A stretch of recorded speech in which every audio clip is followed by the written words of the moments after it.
So if you saw my Kylo Ren pop unboxing, where the hell did I just put? I forgot where I just put it.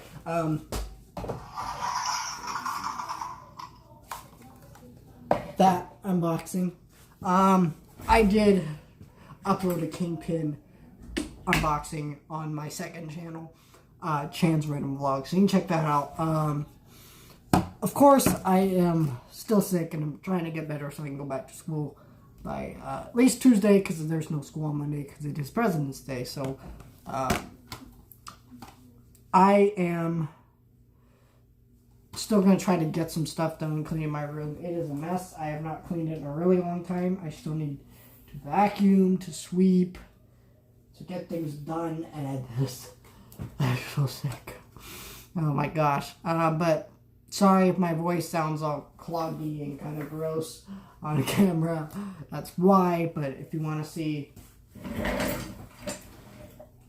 a video of this guy being unboxed, pretty cool pop, and you can check that out. Big Kingpin fan, so I'm pretty excited with that pop.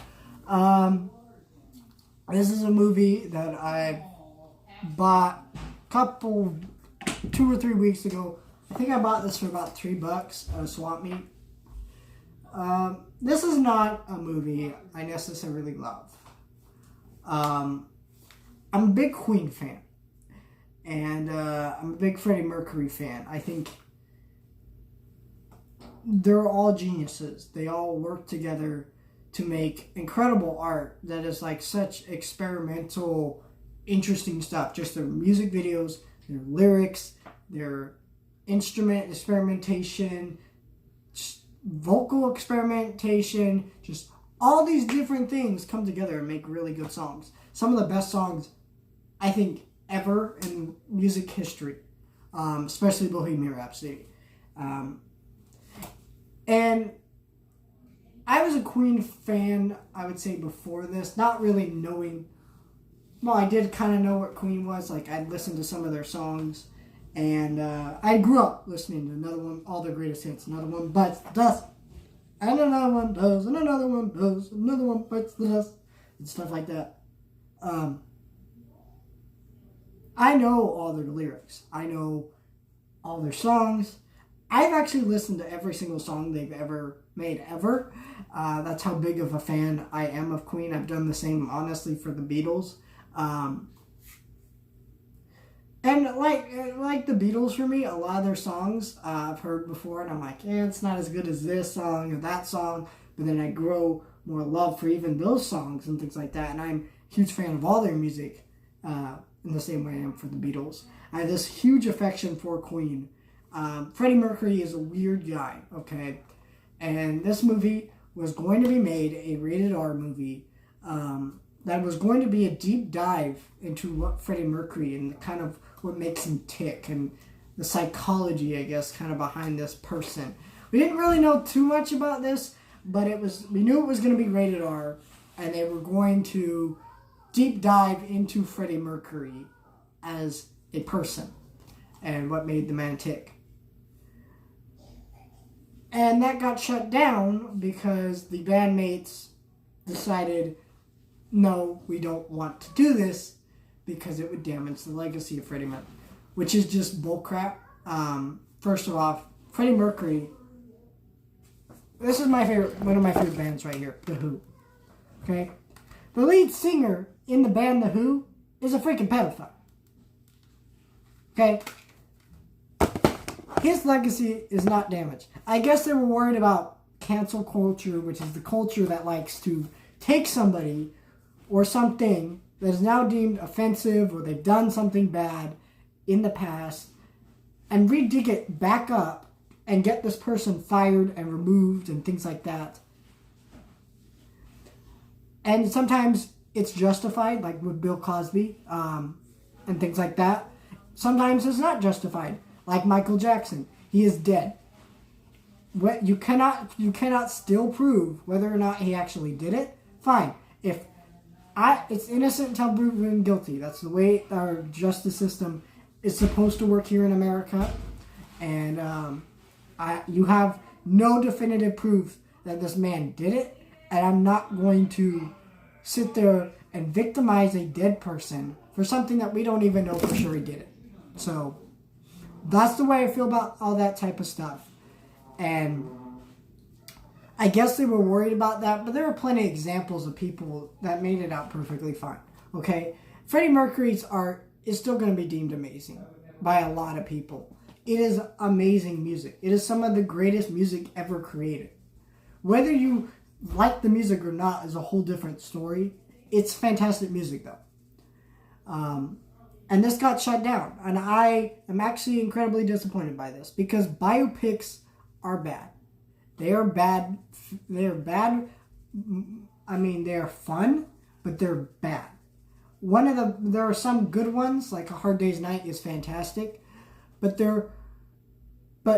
with the kind of the modern day biopic, what was it? Straight Outta Compton, Bohemian Rhapsody, Rocket Man, kind of. But the difference was with Rocket Man, there was an excuse for it to be fantasized because they were doing something artistic, experimental, and it was kind of this musical that's more dreamlike and things like that. It's not based exactly on Elton John's life, and that's the way the movie works. Whether you like that movie or not, that is still an interesting, good approach to go at it, and this is not. A lot of people have talked about the bad editing, and it is very noticeable. Like, it's the problem with the editing, it's over edited. There's there's just a scene of people talking, and it's like cut. It's like, stop. You just need to cut a few times. That's, this movie was probably overly cut because if you don't know, the director Bryan Singer was fired for some inappropriate stuff that I'm not going to talk about here. There's just plenty of articles and crap you can read about it. And he's a disgusting human being, but he was fired for that. And they brought on another director, and right, so they had to do reshoots. So my guess is that they probably did some reshoots and had so much footage that they kind of just cut so much together it just didn't work out. I don't know why they changed it. I kind of suspect there's another cut of this movie. But there are parts of this movie that are incredible and really good stuff. Freddie Mercury, but this movie is too overly fantasized. This is a biopic, and it's one of the most unrealistic biopics. Oh, Freddie Mercury immediately joins the band as soon as the same night their band member quits. It's like, that is crazy, okay? Because how that actually happened in real life is they just kind of live with these people in an apartment, and they were part of a band called Smile, and eventually later on joined them. There's all kinds of stories like that. Why would you change something like that? Like, what does that add to this movie? It doesn't. Just tell it how it is.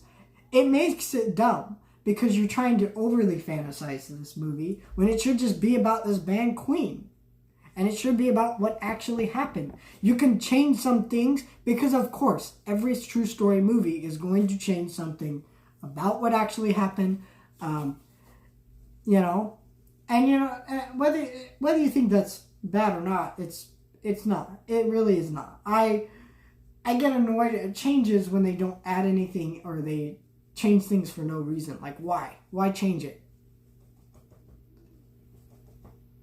I don't understand why they would do this. There are many other things like that. And I love how this movie mostly victimizes Freddie for kind of the stuff he did.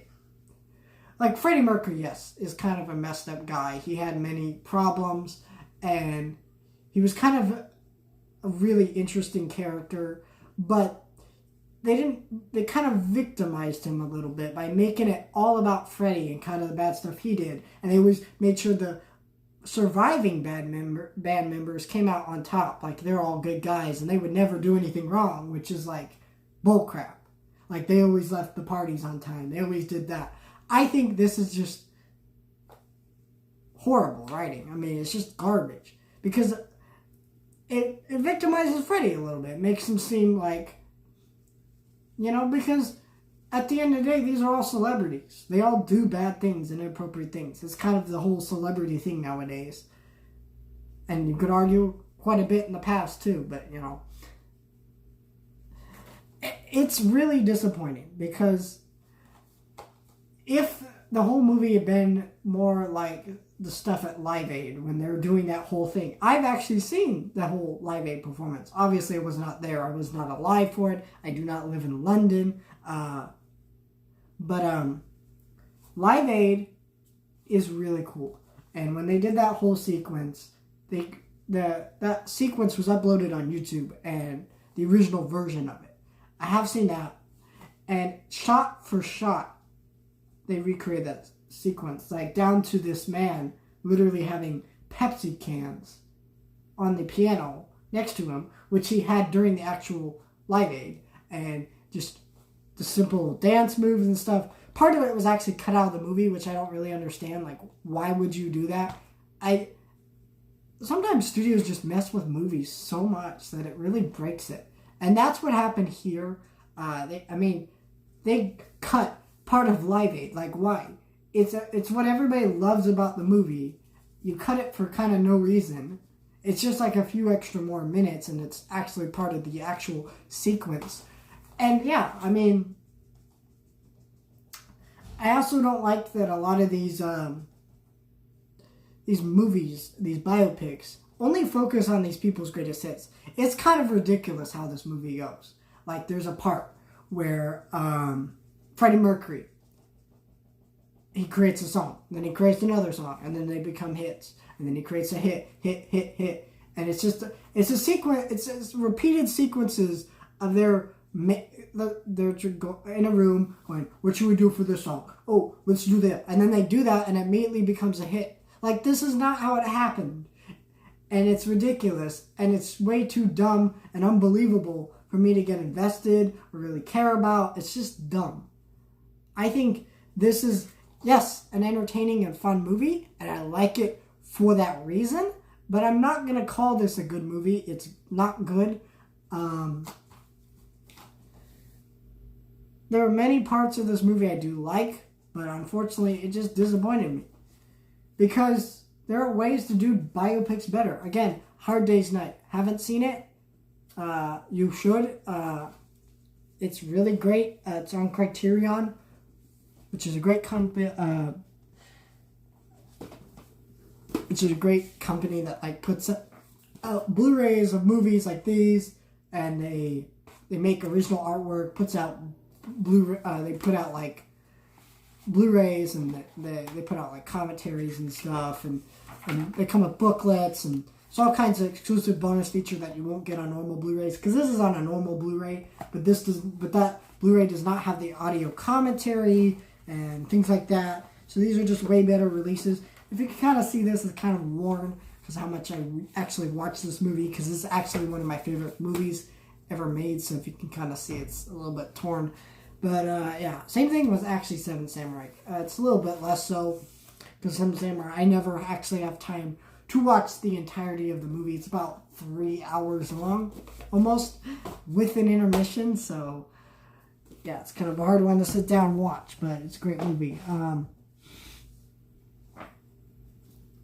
I have to watch that movie in parts, like over several days. But, you know, I like this movie. I think if you want to see it, it's not a bad watch.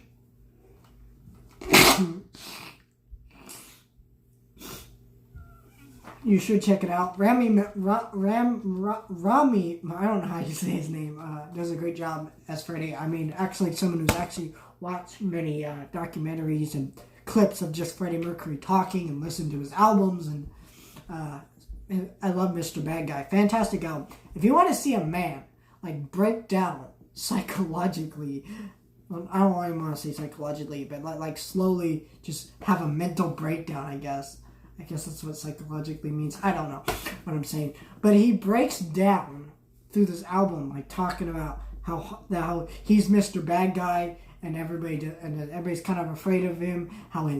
There's songs about how he thinks he'll never be loved, and songs about like his insane horror, kind of sad life with being famous. You know, you're constantly on the road. It's a very lonely life and all these different things. And he just, all these deep personal songs about Freddie that you wouldn't get from Queen. And they're all really interesting stuff, okay? So it's not like the stuff that these people were, the surviving bandmates were talking about, were untouched stuff. Like Freddie Mercury literally wrote songs talking about this stuff, okay? So I don't really understand why they felt this way. I think they screwed over what could have been a really interesting movie. Probably would not have watched the movie until I was older, but I think it would have been a smarter idea, and it would have made a better movie. At the end of the day, I am a person who likes to watch movies just because to sometimes be entertained, but majority of the time, I want to see well-made, good movies, and unfortunately, this is an entertaining movie. This is not a well-made, good movie. A lot of people don't like me saying, oh, well, you know, why can't you do, you know, it's fun, it's fine, you know, you like it. There are a lot of movies, like Justice League, that could have been just as fun if they had made a good movie. There's all kinds of movies. Just, you can make good movies and still make them entertaining. People do it. I own a lot of movies that are good movies and really freaking entertaining. Like, I don't know, the original Jurassic Park. All the Studio Ghibli movies. Well, actually not all of them. Some of them are quite boring. But there's some good ones in there. Seven Samurai, Fantastic Mr. Fox, Ghostbusters, Dark Crystal. You know, there's all kinds of great movies. Actually, I wouldn't say Dark Crystal so much. Because a lot of people don't find that one entertaining. That's kind of a bad example. But I think that's one's more of a subjective taste, I would say. It's still a great movie, though.